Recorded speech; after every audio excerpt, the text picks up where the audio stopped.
चलिए इस खास रिपोर्ट पर मैं तरो आज को आपको बताऊंगा किस तरीके से एक ब्रजवासियों का किया जा रहा है शोषण और किस तरीके से आपराधिक प्रवृत्ति के लोग सक्रिय होकर वृंदावन धाम की महिमा पर कालिक पोतने की कर रहे हैं कोशिश। इसमें तमाम पॉइंट हैं।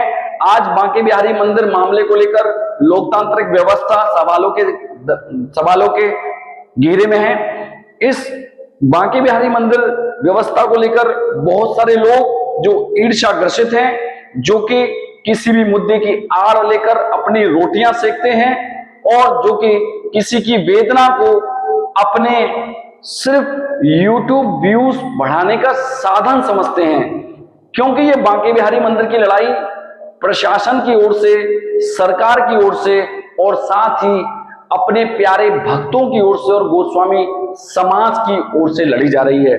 मैं चाहूंगा प्रत्येक बांके बिहारी से जुड़े रहने वाला भक्त, प्रत्येक हिंदू सनातन पद्धति से जुड़े रहने वाला भक्त और सरकार और सरकारी व्यवस्था से जुड़े रहने वाला शख्स इस वीडियो को जरूर देखें, क्योंकि इस अभिव्यक्ति पर मैं एक ब्रजवासी होने के नाते भी इसको कास्ट कर रहा हूं, साथ ही एक शिक्षित नागरिक और पत्रकार होने के और समाज सेवी होने के नाते से भी इसको कास्ट कर रहा हूं। लेकिन इन दिनों वृंदावन धाम में व्यवस्थाएं बहुत चरमराई हुई हैं और उन चरमराई व्यवस्थाओं के कारण जो सवालिया निशान हैं वह उत्तर प्रदेश सरकार पर लगाए जा रहे हैं। वह सवालों के कटघरे में हैं, खड़े हैं वृंदावन धाम के वह पत्रकार जिन्हें बांके बिहारी मंदिर में पूरा सम्मान के साथ भगवान का दर्शन कराया जाता है।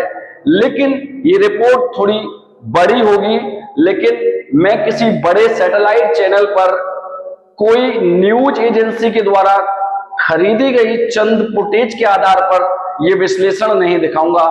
मैं ये विश्लेषण दिखाऊंगा आपको अपने सहयोगी साथी की मदद से, और इस विश्लेषण के लिए आपको डटे रहना होगा। जिस तरह से कॉरिडोर की लड़ाई को मंदिर सेवायतों के द्वारा मंदिर बांके बिहारी प्रांगण से लड़ा जा रहा है, ठीक उसी लड़ाई को उसी तरीके से एक स्वच्छ पत्रकार होने के नाते मैं भी आपके सामने हर वो पक्ष रखूंगा जिस पक्ष को समझने में सरकार अभी असक्षम घोषित हो रही है। आइए इस मामले को थोड़ा समझाने के लिए गौर डालते हैं। हमारे देश में दो प्रकार के विभाग हो जाते हैं। एक विभाग वह होता है जो सारी व्यवस्थाओं को दिखाता है, रिकॉर्ड करता है, आंकड़े बनाता है। साथ ही दूसरा विभाग वह होता है जो धरातल पर आकर जांच करता है।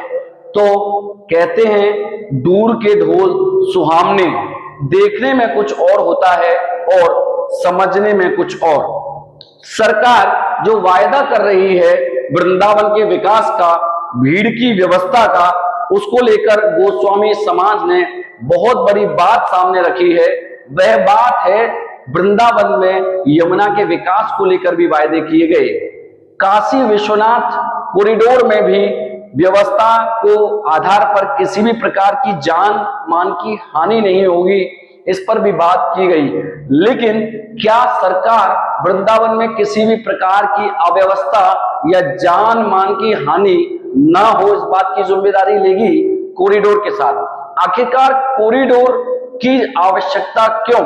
गोस्वामी समाज के द्वारा बार बार इस बात को बड़े ही शिक्षित तरीके से, बड़े ही सिस्टमैटिक तरीके से बताया जा रहा है, और गोस्वामी समाज का वह नजरिया, वह शिक्षित विजन मुझे लगता नहीं कि पत्रकारों की समझ में अच्छे से आ पा रहा है, और आएगा भी कहां से?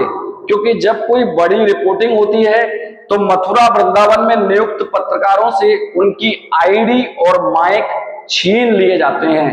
आते हैं नए नए पत्रकार और बस अपना माइक पकड़कर अपनी टीआरपी के साथ में बस अपनी कवरेज में लगे रहते हैं। वह पत्रकार जो ग्राउंड पर रिपोर्टिंग करते हैं वह वृंदावन के बारे में कुछ जानते ही नहीं। उनको तो बस सरकार के द्वारा एजेंडा बनाकर भेजा जाता है कि आप ग्राउंड पर जाइए, और जाने के बाद ऐसी ऐसी खबरें बनाइए जिससे कॉरिडोर का समर्थन मिल सके। जिन हेमा मालिनी सांसद के द्वारा ब्रजवासियों को हीन तरीके से ट्रीट किया जाता है, जो स्टार समझती हैं अपने आप को और ब्रजवासियों के साथ भेदभाव करती हैं, वह हेमा मालिनी हजारों बार वृंदावन आई हैं, बांके बिहारी मंदिर आई हैं। आज जिस सरकार ने उन्हें सांसद की पदवी दी है वह वृंदावन के समाज के और कहें सीधे सीधे बांके बिहारी समाज के गोस्वामियों के साथ खड़ी हो गई हैं। इन यूट्यूबिया चैनल और पत्रकारों के माध्यम से हमारे वृंदावन के बांके बिहारी के गोस्वामियों को गाली दी जा रही है। ये गाली और ये अपमान एक ब्रजवासी का अपमान है। इस अपमान में आपकी क्या राय है हमें जरूर बताइए। सैटेलाइट चैनलों पर लोग कह रहे हैं बांके बिहारी किसी के बाप के नहीं हैं। निश्चित तौर पर बांके बिहारी किसी के बाप के नहीं हैं, लेकिन आपके घरों में भगवान की जो मूर्तियां हैं वो भी किसी के बाप की नहीं हैं। तो मैं जवाब मांगना चाहूंगा उन लोगों से जो वीडियो पर आकर इनकी कोई आइडेंटिटी नहीं, इनका कोई बैकग्राउंड नहीं, जिनको सैटेलाइट चैनलों के द्वारा दिखाया जा रहा है वह जेब कतरे हैं या किसी क्रिमिनल मुकदमे में विचाराधीन मुजरिम है, कोई उनकी जानकारी नहीं। लेकिन बड़े चैनल सैटेलाइट चैनलों पर दिखाया जा रहा है कि बांके बिहारी किसी के बाप के नहीं हैं। आपको बताते चलें, ब्रजवासियों का ठाकुर जी पर मूलभूत अधिकार है। कृष्ण की माटी की मूर्ति, सोने की विग्रह प्रत्येक व्यक्ति के घर में होती है, लेकिन उसको हजारों किलोमीटर दूर से उन बांके बिहारी के दर्शन करने की आवश्यकता क्या है?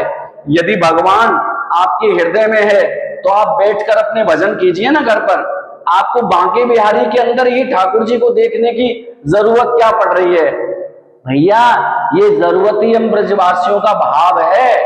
हम ब्रजवासियों ने लाल लड़ा कर कृष्ण कन्हैया के बीच में खड़े होकर हमारे ब्रज के लोगों ने अपने घर के काम छोड़ कर बांके बिहारी को लाल लड़ाया है, और जिस लाल को देख कर ना आप वृंदावन आने लगे।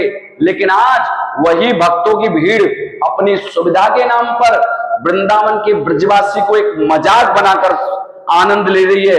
ये सनातन विरोधियों की भीड़ है। मैं तो यहां तक कहूंगा, यदि सरकार अपने इस नाकाम इरादे में कामयाब हो भी जाती है तो एक व्यवस्था और रख दे। वृंदावन में जो सनातन विरोधी आ रहे हैं उन सनातन विरोधियों का वृंदावन में प्रवेश निषेध किया जाए। बात करते हैं कुंज गलियों की, तो सबसे पहले बात होगी कुंजों की।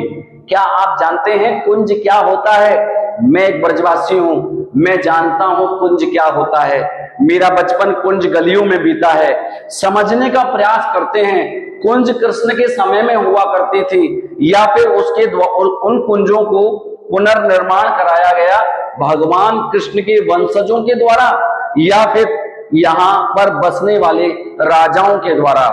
मैं आदित्यनाथ योगी जी से और वृंदावन की तमाम जनता से कहना चाहूंगा, पहले तो ये जांच कराई जाए कि वृंदावन में पहले कितनी कुंज हुआ करती थी। गलियों की बात तो बाद में करेंगे, पहले कुंज की बात करते हैं, फिर गलियों में जाएंगे, फिर गलियों से बांके बिहारी तक पहुंचेंगे, बांके बिहारी से भीड़ तक पहुंचेंगे, भीड़ से प्रशासनिक व्यवस्था तक पहुंचेंगे, और फिर प्रशासनिक व्यवस्था से लेकर कॉरिडोर के साथ साथ हमारे बांके बिहारी को छीनने की जो कोशिश की जा रही है उस तक पहुंचेंगे। वृंदावन के युवाओं की आवाज को दबाने की जो कोशिश की जा रही है उस तक पहुंचेंगे। वृंदावन के गोस्वामियों को भोला भाला समझकर उनका जो सम्मान है, उनकी जो आर्थिक उन्नति है, उसको जो छीनने का प्रयास किया जा रहा है उस तक पहुंचेंगे। निश्चित रूप से गोस्वामी लोगों ने जो तर्क दिया कि आप प्रशासनिक अधिकारी को बिठा देंगे, कल को वे प्रशासनिक अधिकारी में कोई मुसलमान होगा तो आप उस मुसलमान को दे देंगे व्यवस्था, तो कहीं ना कहीं सरकार एक धर्मनिरपेक्ष व्यवस्था के आधार पर, लोकतांत्रिक आधार पर चलाई जाती है। निश्चित रूप से सरकार का धर्म के मामले में एक सीमित दायरा होना चाहिए। सरकार इस सीमित दायरे का उल्लंघन कर रही है, जो कि राम मंदिर मामले में हुआ, जो कि काशी अयोध्या मामले में हुआ। लेकिन कोई बात नहीं है, ये कृष्ण है बाबूजी। आपको बताना चाहता हूं मैं, श्री आदित्यनाथ योगी जी, ये कृष्ण हैं, कृष्ण। यदि हम लोकतंत्र की बात करें तो लोकतंत्र के आधार पर आदित्यनाथ योगी जी को अच्छा कुर्ता पजामा पहनकर, सूट बूट पहनकर गाड़ियों में चलना चाहिए, लेकिन वो आदित्यनाथ योगी जी ने अपनी परंपरा नहीं छोड़ी, तो फिर वो क्यों मजबूर कर रहे हैं इन ब्रजवासियों को उनकी परंपरा छोड़ने के लिए? Delhi supreme court, Delhi high court के न्यायाधीश हों, हमारे देश के बड़े नेता हों, बड़े वकील हों, बड़े आईपीएस अफसर हों, या मैं कहना चाहूंगा हमारे भारतीय संस्कृति और शास्त्र के ज्ञाता हों, वह हमारे ब्रजवासियों के और गोस्वामी समाज के लोगों के साथ बैठकर हमारे ठाकुर जी की सेवा के बारे में एक छोटा सा सेमिनार कर लें, उसमें तय हो जाएगा दूध का दूध और पानी का पानी। क्योंकि ठाकुर जी की सेवा का अधिकार आज तक, मैं ये जानना चाहूंगा, पूछना चाहूंगा भारतीय रिपोर्टरों से कि किसी मसौदे को अपने हिसाब से बनाकर एक बड़े चैनल पर टीवी टेलीकास्ट करने वाली एंकर पढ़ लेगी या बता देंगे आप, तो क्या ये देश की जनता मूर्ख है? इसी आवाज को उठाया जाएगा। मेरे साथ आप देख रहे हैं तरुण कुमार शर्मा के साथ बेबाक कॉरिडोर पर घमासान।